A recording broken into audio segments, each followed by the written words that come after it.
ko manas slimnīcas māsiņas un vecmātes man uzdāvināja par to, ka es viņu valodu cenšos atbrīvot no rusicismiem. Mūsies cerība no miega. 23. augustā Burtniekos notiek Māras Zālītes un Zigmara Liepiņa rokoperas Lāčplēsmas izrāde, bet 30. septembrī nodibinās Igaunijas Tautas fronte. Atmiņa no saņiem, celieties, svešmalstīgusie ļaudīs, topiet par miesu siltu un dzīvu. Par migrācijas lietām. Tolaik bija ļoti aktuāls jautājums, jo Rīga tiek pārkrievot mākslīgi. Padomu jaunatni vēl pirms Tautas frontes kongresa pienāca, ka ministra padomu pieņem lēmumu par migrācijas ierobežošanu. Latviešu valoda par valsts valodu kļuva pateicoties Ainas Blinkenas rakstam padomu jaunatnē, un mēs norganizējām, ka uz Latvijas pēc augstākās padomas prezidija juridisko daļu sūtīja lasītāju vēstules. Paraksts bija 340 000 paraksti. Iedomājieties, 340 000 paraksti. Vecā sasākuma augstākā padome vēl pirms Latvijas Tautas frontes pieņema lēmumu un pasludināja latviešu valodu par valsts valodu. Latvija, mīļotā māte, tava tauta tevi lūdz no viņas nenovērst savu labvēlības vaigu. Tavi bērni tev lūdz piedošanu par savu bijušo nespēku, par to, ka viņi bijuši spiesti apmelot tavu vēsturi vai klusēt par to. Bet viņi nav atteikšies nec no tevis, nec no tavas pagātnes. Viņi saņēmušies, lai runātu patiesību, lai ietu pret melnā viltu un kangara zemiskumu. Kaut mēs nekad nenodotu savus brāļus un māsas, kaut mūsu valsts vīri būtu nevis pret mums, bet ar mums, kā tas ir šodien. Jūs noteikti interesēs, protams, mana programma priekšdienām. Es iestāšos par reālu tautvaldību un darīšu visu, lai nebūtu plaisas starp valdību un tautu. 7. oktobrī Rīgā notiek tautas manifestācija par tiesisku valsti.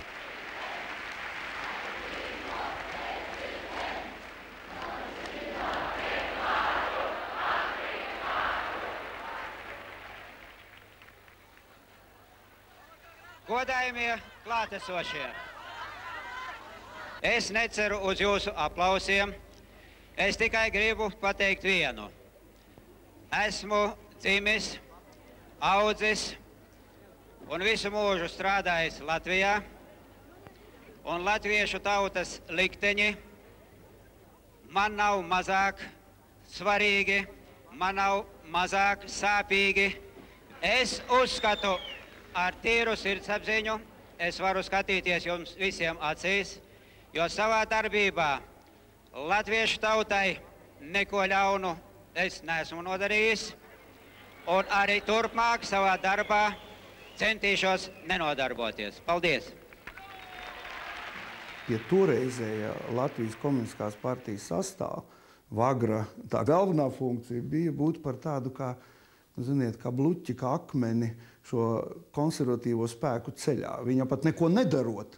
Viņš bremzēja šos centienus, var teikt, rīkoties tā, kā šie konservatīvie spēki uzskatīja par vajadzīgu.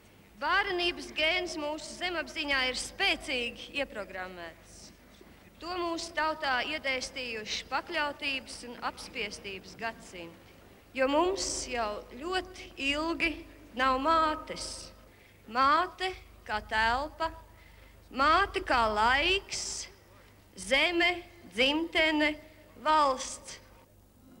Katra diena tā sāp visai latviešu tautai, dalītai, šķirtai, dziest lēnā mums liesmā. Palīdzi Dievs,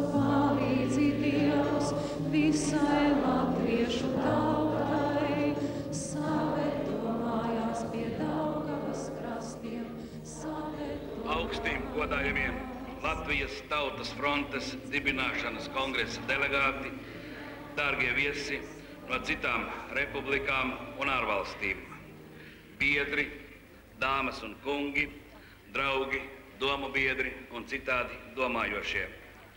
3 Baltijas tautas, kuru liktenis Eiropas krustcelēs ir bijis neapskaužams, piedzīvo jaunu atmodu. Mana mīļā, drosmīgā arāju tauta. Drosmīgā, sīkstā, izturīgā. Ja tu tāda nebūtu, tad nekad Daina nevēstītu mums tādus vārdus. Man pieder tev zeme ar visām atmatām. Man pašam kungam būt, man pašam arājam. Par Latvijas Tautas frontes priekšsēdētāju ievēl Daini Ивану.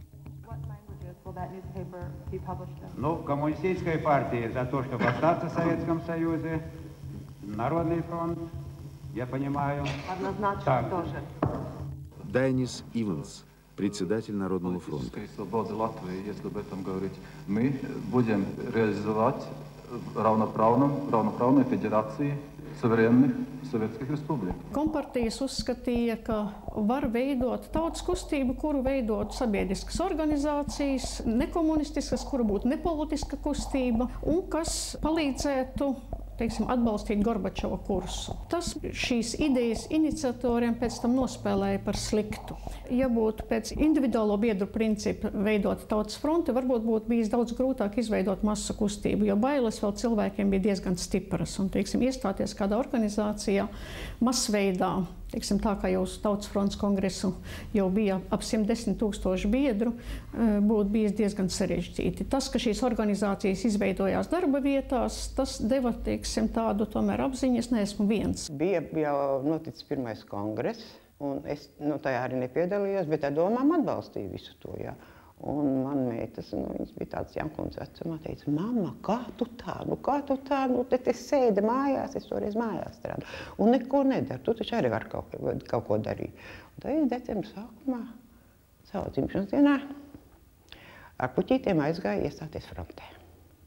Un frontes toreiz birojiņš bija Smilšielā, mazās telpiņās, un tā Sandra Kalniete man uzaicināja, vai es nevaru atnākt pastrādāt uz fronti par dežurantu. Atbildēt tautai un arī interfrontiešiem.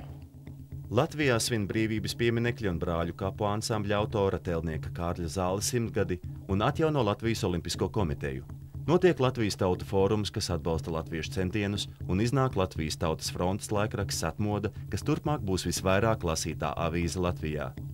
Bet Rīgas pils Svētā gara tornī 11. novembrī paceļ sarkanbaltsarkano karogu.